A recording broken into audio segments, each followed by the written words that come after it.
Defending champion Rangpur, ইয়াস, আকবর আলীর নেতৃত্বে গত এনসিএল এর ডিফেন্ডিং চ্যাম্পিয়ন রংপুর এবারও কি তাদের টাইটেল ডিফেন্ড করতে পারবে কিনা? কেমন দল সাজিয়েছে রংপুর, যেখানে বলা যায় যে অনেক বেশি তারা একই রকম রাখেনি তাদের স্কোয়াডটা, আবার বলা যায় যে কোর সেটআপটা অনেকাংশেই তারা ধরে রাখতে সক্ষম হয়েছে। সো কাকে বাদ দিল রংপুর, কাকে রেখে দিল, এবং যারা নতুন এসেছেন তারা ইম্প্যাক্টফুল হবেন কিনা, এবং সবচাইতে বড় প্রশ্ন যে রংপুর ডিভিশন আকবর আলীর নেতৃত্বে টানা দ্বিতীয়বারের মতো এনসিএল T20 2025-26 শিরোপাটা ঘরে তুলতে পারবে কিনা, সেটাই জানিয়ে দেব ওয়ার্ড দ্য পিচে। তাদের ক্যাপ্টেন্সিতে কোনো পরিবর্তন হয়নি। রংপুর আকবর আলীর নেতৃত্বে এবারও তাদের সেই শিরোপা ধরে রাখার মিশনে নেমে পড়বে। আকবর আলী, যিনি কিনা এই মুহূর্তে অস্ট্রেলিয়া ছিলেন কিছুদিন আগেও, লেভেল 2 তিনি কোচিং সম্পন্ন করেছেন, মানে কোচিং সেই ট্রেনিংটা সম্পন্ন করেছেন, এবং খুব মজার বিষয় হবে যে একজন কোচের পার্সপেক্টিভ থেকে আকবর আলী যখন নিজের বা তার দলের বা প্রতিপক্ষের স্ট্র্যাটেজিগুলোকে বিশ্লেষণ করবেন, নিজের শক্তিমত্তার দিকে আরো বেশি জোর দেবেন, উইকনেসগুলো কাটিয়ে উঠতে পারবেন কিনা, কিংবা পুরো দলটাকেই একজন কোচের পার্সপেক্টিভ থেকে কিভাবে সামনে এগিয়ে নিয়ে যাবেন, এই জিনিসটা কিন্তু একটা দেখার মতো হবে অবশ্যই। সো তার প্রতি শুভকামনা। এবার দেখা যাক দলটার দিকে, তাদের স্কোয়াডটার কি অবস্থা। আমরা যদি স্কোয়াডের দিকে নজর দেই, সেখানে ওপেনার হিসেবে নতুন ইনক্লুশন এসেছে। সেখানে অনিক সরকার সেতু, তিনি নতুন একদমই, তাকে ইনক্লুড করা হয়েছে। মিম মোসাদ্দেক গত বছর মাত্র একটা ম্যাচই খেলেছিলেন রংপুরের হয়ে, মাত্র 1 রান করেছিলেন। সো তাকে আই থিঙ্ক আরেকটা সুযোগ দিচ্ছে রংপুর ডিভিশন ধরে রেখে। তানভীর হায়দার, তাদের দ্বিতীয় সর্বোচ্চ রান সংগ্রাহক গত মৌসুমের, 199 রান করেছেন তিনি 9 ইনিংসে। সর্বোচ্চ রানটা কার? আকবর আলীর, যিনি কিনা মিডল অর্ডারটা সামলাবেন নিঃসন্দেহে। 9 ইনিংসে 208 করেছিলেন, ক্যাপ্টেন ফ্যান্টাস্টিক।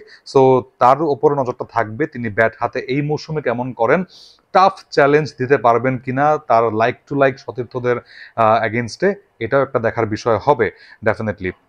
তারপরের সবচাইতে বড় চমকে যদি যাই আমি, চৌধুরী মোহাম্মদ রিজওয়ান, তাদের তৃতীয় সর্বোচ্চ রান সংগ্রাহক, প্রায় 150, মানে 150-র চেয়ে 1 রান কম করেছিলেন তিনি গত মৌসুমে, ভালো একটা স্ট্রাইক রেটে। তাকে কিন্তু রাখা হয়নি এই দলটাতে এইবার, হয়তো তার আনঅ্যাভেলেবিলিটির কারণেই তাকে হয়তো দলে রাখা হচ্ছে না এবার রংপুরের, বা তাকে পাচ্ছে না তার সার্ভিসটা। তারপরে আবদুল্লাহ আল মামুন, তিনি গত বছর খেলেছিলেন, 104 রান করেছিলেন রংপুরের হয়ে। সো তিনি এবারও আছেন মিডল অর্ডারে। নাসির হোসেনকে তারা ইনক্লুড করেছে।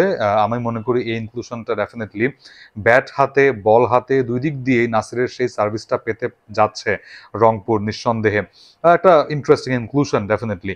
নাইম ইসলাম গত বছরও 133 রান করেছিলেন 9 ইনিংসে। সো তিনি এবারও আছেন। জাহিদ জাভেদ নতুন একজন, তাকে ইনক্লুড করা হয়েছে ডেফিনেটলি সেই মিডল অর্ডারে।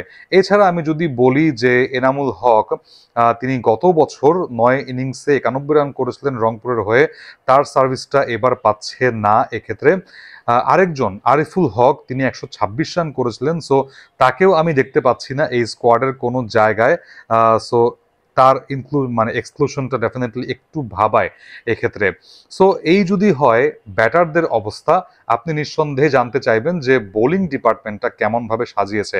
দেখুন, আলাউদ্দিন বাবু গত বছর তাদের সর্বোচ্চ উইকেট সংগ্রাহকের তালিকায় ছিলেন একদম ওপরের দিকে। আলাউদ্দিন বাবুকে ঘিরে খানিকটা ফিক্সিং এর তর্ক বিতর্ক চলছে বা গন্ধ পাওয়া যাচ্ছে, যদিও মানে অভিযোগটা একদম প্রমাণিত নয়। বাট তার দিকেও নজর থাকবে, না জাতীয় দলে ফেরার জন্য নয়, তিনি তার পারফরমেন্সের ধারাবাহিকতাটা, এই যে এত তর্ক বিতর্ক তাকে হচ্ছে, সন্দেহ দানা বাঁধছে, এগুলোকে ছাপিয়ে তিনি গত বছরের যে সর্বোচ্চ উইকেট শিকারীর পারফরমেন্সটা, সেই পারফরমেন্সটা আবারও ধারাবাহিকভাবে করতে পারবেন কিনা এই মৌসুমে, তাহলে কিন্তু রংপুরেরই বেসিক্যালি লাভ হবে, কারণ গত বছর দুর্দান্ত গেছে তার সেই আউটিংটা। সো তাকে হয়তো প্রত্যেকটা ম্যাচে নাও খেলাতে পারে টিম ম্যানেজমেন্ট, ব্যাট হাতেও তিনি দুর্দান্ত করেছিলেন, ছোটখাটো কয়েকটা ক্যামিও ইনিংস সেই গণায়টা ধরলে।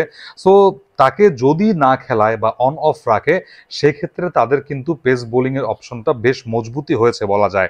মুকিদুল ইসলাম মুগ্ধ, স্পিড স্টার, যিনি কিন্তু জাতীয় দলের রাডারে অবশ্যই আছেন। 8 ইনিংসে তিনি 12টা উইকেট পেয়েছিলেন গত মৌসুমে।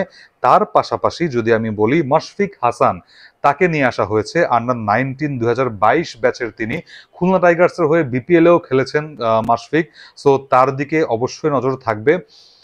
টপ এন্ড টি-20তে মাত্র একটা ম্যাচ খেলার সুযোগ পেয়েছিলেন মাশফিক, একটা উইকেটও তিনি নিয়েছেন। সো এই স্পিডস্টারের দিকে অবশ্যই নজর থাকবে নির্বাচকদের কিংবা টুর্নামেন্ট সংশ্লিষ্টদের, যে তিনি কেমন করেন এনসিএলে এই শর্টার ভার্সনে। খুলনা টাইগার্স তাকে বিপিএলে যেহেতু দলে নিয়েছে, অবশ্যই চাইবেন তাকে ধরে রাখতে। সো মাশফিকের পারফর্ম করাটা খুবই জরুরি। আবু হাশিম নামে আরেকজন তাকে ইনক্লুড করা হয়েছে এই দলটাতে। আব্দুল গাফফার সাকলাইন, তিনি গত বছরও ছিলেন রংপুরের এই সেটআপে, 4 ম্যাচে 3টা উইকেট নিয়েছেন তিনি বোলিং করে। তারপরে সেখানে আনামুল হক এনাম আরেকজন নতুন, তাকেও রাখা হয়েছে। ঢাকার হয়ে তিনি খেলেছিলেন গত মৌসুমটাতে, আই থিঙ্ক 3 ম্যাচ 4টা উইকেটও তিনি পেয়েছিলেন সেক্ষেত্রে। তারপরে রাফিউজ্জামান রাফি আরেকটা খুবই মানে গুরুত্বপূর্ণ একটা ইনক্লুশন। গত বছর তার কোনো খেলাই হয়নি বেসিক্যালি, বাট তিনি কিন্তু টাচে আছেন। Raihanuzzaman Rafi slow left arm orthodox ball করেছেন। এই যে আন্ডার-19 দলটা সফর করেছে রিসেন্টলি সাউথ আফ্রিকায়, সেই জিম্বাবুয়ে ট্রাইনেশন সিরিজ বা সাউথ আফ্রিকার সাথে সিরিজটাতে, সেখানেও তিনি কয়েকটা ম্যাচে সুযোগ পেয়েছেন। তার স্লো লেফট আর্ম অর্থোডক্সটা কাজেও লেগেছে, একটা ম্যাচে 2টো উইকেট নিয়েছিলেন তিনি। সো সব মিলিয়ে তার দিকেও নজর থাকবে। বাট রংপুরের সবচেয়ে ইন্টারেস্টিং বিষয় হচ্ছে তাদের স্ট্যান্ড বাই লিস্টটা। আপনি যদি তাদের স্ট্যান্ড বাই দলে গত মৌসুমের যিনি পারফর্মার রবিউল হক, বল হাতে তিনি 6টা উইকেট নিয়েছিলেন 6টা ম্যাচে, তিনি তো আছেনই। বাট জাতীয় দলের সেটআপে লিটন দাস, রিশাদ এবং শরীফুল, এই 3জনকে তারা রেখেছে। সো কোনো মতে বাংলাদেশ যদি এশিয়া কাপটা সুপার 4-এই শেষ মানে করতে হয় কিংবা হয়ে যায়, সো তারা যদি ফেরত চলে আসেন জাতীয় দলের সেটআপ থেকে, জাস্ট ভাবুন রংপুরের এই সেটআপটা কত হাই এন্ডে পৌঁছে যাবে। এছাড়া লিওন ইসলাম, আরিফ রেজা, ইকবাল হোসেন, তার কথা তো বললামই, নজরুল ইসলাম মুন্না, এই কজনকেও তারা স্ট্যান্ড বাই রেখেছে। সো রংপুরের দলটাকে আমি যখন দেখি তখন মনে হয় যে ব্যাটিংয়ে খানিকটা আমি বলবো যে তাদেরকে নজর দিতে হবে। এবং অবশ্যই তাদের যে পারফর্মার ছিলেন টপ, যে 3জন, আকবর আলী তানভীর তো আছেনই, চৌধুরী মোহাম্মদ রেজওয়ানের সার্ভিসটা তারা মিস করতে পারে। ব্যাট হাতে বল হাতে 2 জায়গাতেই 149 রান করেছিলেন তিনি, মুখের কথা নয়। বাট নাসির হোসেনকে দিয়ে তারা চেষ্টা করবে সেই স্ট্রেংথটা আবার ফেরত আনতে। সো আপনি যদি অভিজ্ঞতা, তারুণ্য সবকিছু বিবেচনা করেন, এই রংপুরের দলটাকে আমি ডেফিনেটলি ব্যাটিংয়েও বেশ ভারসাম্যপূর্ণ রাখবো। বোলিংয়েও কিন্তু তারা 2-একটা জায়গায় বেশ ভালো ফাইন টিউন করেছে, তাদের পেসটা একদম পারফেক্ট আছে।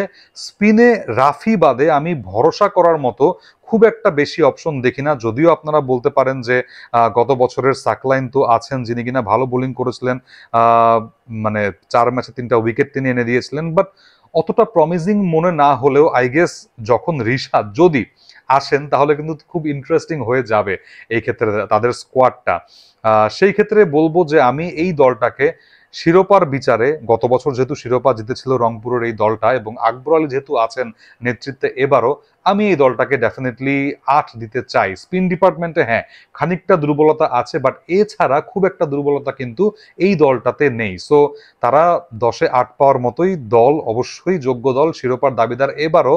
আপনি জানিয়ে দিতে পারেন যে দলটা আপনার কাছে কেমন লেগেছে, স্পিনের শক্তিমত্তাটা তারা কিভাবে বাড়াতে পারে, অথবা তাদেরকে আপনি 10-এ কত দেবেন, এটা জানিয়ে দিতে পারেন হোয়াট দ্য পিচের কমেন্ট বক্সে।